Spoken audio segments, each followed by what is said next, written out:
igitondo cyiza, igitondo cy'umugisha kuri we muntu ubasha kuba ugenda udukurikira uri mu bice bigiye bitandukanye. Biraza guterwa n'aho udukurikira uherereye, byaburika nta kindi wowe usabwa uretse kureba ahantu handitse ijambo subscribe ukagenda urikandaho, ubundi tukajya tubana gatanu kuri gatanu hano mu makuru yacu abagiye agezweho.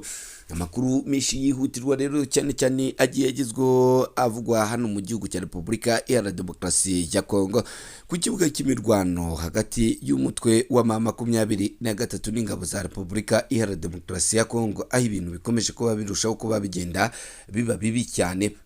Nyuma yaho ibice bimwe na bimwe byo mu gihugu cya Repubulika Iharanira Demokarasi ya Kongo bikomeje kuba bigenda byiyongeramo ubwandu bwa Ebola, aho ibintu birushaho kuba bigenda biba bibi.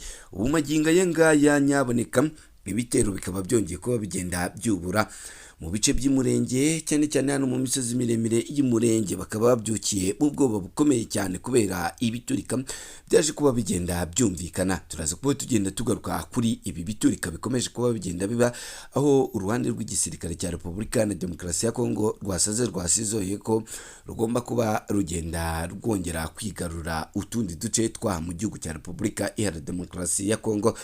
Nubwo ibi biri kuba bigenda bivugwa hano mu mujyi wa Goma, mu mujyi wa Goma naho ntibyoroshye cyane, dore ko ubu magingo aya ngaya umwe mu baganga b'Abanyamerika wari uri muri uyu mujyi wa Goma nawe yaba yamaze kuba agenda yandura icyorezo cya Ebola. Iki ni icyorezo navuga ko cyaje guhita gituma umupaka uhuza igihugu cy'u Rwanda n'igihugu cya Repubulika Iharanira Demokarasi ya Kongo uza guhita ufungwa biguru ntege nk'uko byajaga kuba bigenda gutangazwa. Turaza kuba tugenda tugaruka kumwe mu bagabo bakomeye cyane b'abanyapolitike mu gihugu cya Uganda baje kuba bagenda bitaba Imana, bazaga kuba bagenda iruhande rwa Perezida Museveni. Ese yazize iki? Byose ndaza kuba ngenda mbigarukaho gatanu kuri gatanu hano mu makuru yacu agiye agezweho. Ni mu gihe kandi hano muri Minembwe impungenge zikomeje kuba zigenda ziyongera nyuma y'indege za gisirikare zikomeje kugaragara muri ako gace. Minembwe impungenge zikomeje kwiyongera nyuma y'indege za gisirikare zikomeje kugaragara muri ako gace, nyuma y'ibitero bikomeze kuba bigenda byiyongera. Amakuru aturuka mu misozi miremire mu ntara ya Kivu y'Amajyepfo akaba avuga ko kuva ku itariki ya 17 kugera ku itariki ya 18 na 19 indege ya gisirikare yo mu bwoko bw'akajugujugu yaguye ahazwi nka Point Zero, ahari ibiniriro by'ingabo za Repubulika Iharanira Demokarasi ya Kongo zifatanyije n'ingabo z'u Burundi ndetse n'imitwe yitwaje intwaro ya FDLR ndetse na Wazalendo. Byumvikane yuko nyaboneka bamwe mu bantu bajyaga birwa batubaza ese Point Zero harinde, bigira ngo mwahise mubyumva. Nkuko amakuru yizewe abaturage bahaye Minembwe Capital News ndetse na Actualité Sud avuga ko iyi ndege ituruka mu mujyi wa Karemi mu ntara ya Tanganyika yitwaje ibikoresho byinshi bya gisirikare birimo amasasu, ibikoresho byifashishwa ku rugamba ndetse n'abasirikare bongerewe ku mirongo w'imirwano hano muri iki gice. Gukomeza kohereza indege za gisirikare muri aka gace bikomeje guteza impungenge abaturage bo mu misozi miremire, cyane cyane Abanyamurenge vuga ko hari imyiteguro ikomeye iri gukorwa n'igisirikare cya Repubulika na Demokarasi ya Kongo hamwe n'abafatanyabikorwa bacyo hagamijwe kugaba ibitero mu mihana ituwe n'abaturage ndetse n'abasivile muri ibi bice. Amakuru kandi akaba avuga ko ako karere avuga ko ibitero bimaze iminsi byiyongera cyane cyane mu bice bya Gakenge, Karinga, Bidegu ndetse na Mikeke, aho abaturage bavuga ko hari ubwoba bw'intambara ishobora gufata indi ntera kurushaho. Andi makuru avuga ko abatuye ibyo bice, impuguke z'umutekano muke, abasesenguzi bakurikirana hafi ikibazo cy'umutekano muri Kivu y'Amajyepfo bakaba bavuga ko kongera kohereza kajugujugu za gisirikare n'ibikoresho byinshi by'intambara bishobora gusobanura ko hari ibikorwa bya gisirikare bikomeye biri gutegurwa muri ako karere. Ibindi kandi bibaye mu gihe imirwano hagati ya M23 ikomeje gukaza umurego mu bice byinshi byo mu burasirazuba bwa Repubulika Iharanira Demokarasi ya Kongo. Ku uyu wa gatanu w'icyumweru gishize ni nabwo amakuru yaturutse muri Minembwe yavugaga ko muri Puet Zero hagejejwe izindi ndege nyinshi za kajugujugu za gisirikare. Aya makuru yemejwe n'umuvugizi wa M23 mu ngufu za gisirikare zikomeje gusabwa muri aka gace. Mu ntangiriro z'icyumweru gishize kandi imihana ituwe n'abanyamurenge yo mu bice bya Gakenke, Karinga, Bidego na Mikeke hagabwe ibitero bikomeye. Amakuru avuga ko ako gace avuga ko ari umutwe watwirwaneho uvuga ko urengera abaturage waje kuba ugenda urwana ibi bitero ndetse na M23. Abaturage bo muri Minembwe bakomeje gusaba ko habaho guhagarika ibitero kugira ngo hirindwe ko ikibazo cy'umutekano gikomeza gufata indi ntera. Imiryango iharanira uburenganzira bwa muntu nayo ikomeje kugaragaza impungenge zikomeye cyane kubera imirwano iri kugenda iba muri ibi bice. Ni mu gihe kandi mu gihugu cya Repubulika Iharanira Demokarasi ya Kongo nubwo iyi mirwano ikomeza kuba igenda yiyongera, ari nako ubuzima bukomeza kuba bugenda burushaho kuba bubi cyane kubera yuko magingo aya ngaya hano hakomeje kuba hagenda haba iyicorobozo bitewe n'uko n'ibyorezo bikomeza kuba bigenda biba ahangaha. Ni mu gihe kandi FDLR ikomeje ibikorwa byayo mu gihugu cya Repubulika Iharanira Demokarasi ya Kongo. Ni mu gihe umutekano ukomeje kuba ikibazo gikomeye cyane mu burasirazuba bwa Repubulika Iharanira Demokarasi ya Kongo. Umutwe witwaje intwaro wa FDLR wongeye gushinjwa ibikorwa by'ubwicanyi n'ishimuta ry'abaturage muri teritwari ya Rucuro mu ntara ya Kivu y'Amajyaruguru.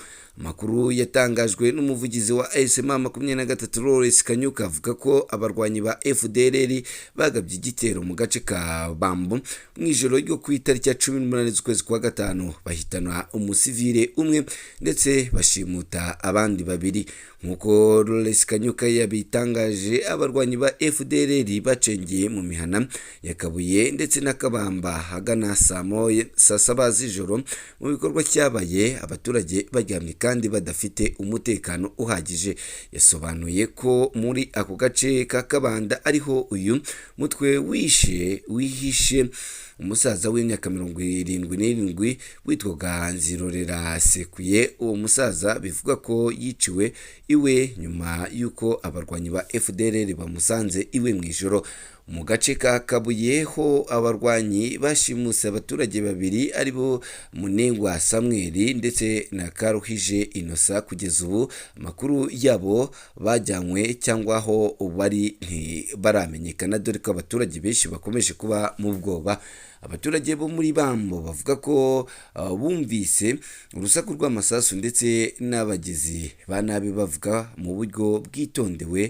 Bamwe bakeka ko baba bafite amakuru ahagije bo bashakaga kwibasira. Hari amakuru avuga ko abo barwanyi binjiye mu bice bituwe n'abaturage banyuze mu nzira zo mu mashyamba. Ibintu bikomeje kugaragaza uburyo imitwe yitwaje intwaro ifite ubushobozi bwo kwinjira muri utwo duce tugenzurwa na M23. Bamwe mu batuye muri aka gace bavuga ko nyuma y'uko M23 ifata ibindi bice byinshi byo muri Kivu y'Amajyaruguru, imitwe wa FDL wahinduye uburyo ukoramo. Aho gukora ibitero binini ukoresha amatsinda mato acengera abaturage mu ijoro, akibasira abasivile mu bice byinshi byegereye aya mashyamba agiye atandukanye, nk'uko byakunze kuba bigenda bigarukaho n'abaturage batuye muri aka gace. Ku rundi ruhande abaturage benshi bakomeza kuba bagenda bibaza ese nimba uyu mutwe wa M23 waragiye ufata ibi bice ni ukubera iki? Aba barwanyi ba FDLR bakomeza kuba bagenda bibyembya muri ibi bice kandi icyo urwana ari ukugarura amahoro hano ku baturage b'igihugu cya Repubulika Iharanira Demokarasi ya Kongo. Mu gihugu cya Uganda cyakiriye inkuru ibabaje y'urupfu rwa Moses Karangwa Karuhisa, wari umujyanama mukuru wa Perezida Yoweri Kaguta Museveni ku mirimo yihariye ndetse akaba n'umuyobozi w'ishyaka rya RM mu karere ka Kayunga yapfuye azize impanuka y'imodoka nyuma yo kugeragezwa kuvunirwa mu bitaro bya Nakasero hano i Kampala. Urupfu rwa Karasira Kawiro rwemejwe na minisitiri ushinzwe ibiro bya perezida Mihwi Baranda, wavuze ko igihugu kiri mu gahinda gakomeje kubera igihombo gikomeye cy'umwe mu bayobozi bakoraga hafi y'umukuru w'igihugu. Yagize ati babajwe cyane no gutangaza iyi nkuru rw'umujyanama mukuru wa perezida ndetse umuyobozi wa RA mu karere ka Kayunga Moses Karangwa waguye mu mpanuka y'imodoka ikomeye cyane. Minisitiri Baramba yamugaragaje nk'umuntu w'inyangamugayo witanze mu mirimo ye kandi wigize uruhare rukomeye mu bikorwa by'ishyaka riri ku butegetsi bwa NRM. Avuga ko umurage we uzahora wibukwa mu mateka y'ishyaka n'igihugu muri rusange. Nubwo kugeza ubu hataratangazwa ku buryo burambuye aho iyi mpanuka yabereye, amakuru yizewe bavuga ko Moses Kara yagize ibikomere bikomeye nyuma yo gukora iyi mpanuka y'imodoka. Yahise ajyanwa mu bitaro bya Nakasero kugira ngo ahabwe ubuvuzi bwihutirwa. Nyuma y'igihe gito ari kwitabwaho n'abaganga, byaje gutangazwa ko yitabye Imana. Ibintu byateye intimba n'akababaro k'ubuyobozi mu nzego zitandukanye za Uganda, cyane cyane abo mu ishyaka rya NRM. Moses Kayiragwa yari azwi nk'umwe mu banyapolitike bakomeye mu ishyaka rya RM mu karere ka Kayonga, aho yari afite inshingano zo kurihuriza n'abaturage mu gukurikirana ibikorwa byaryo.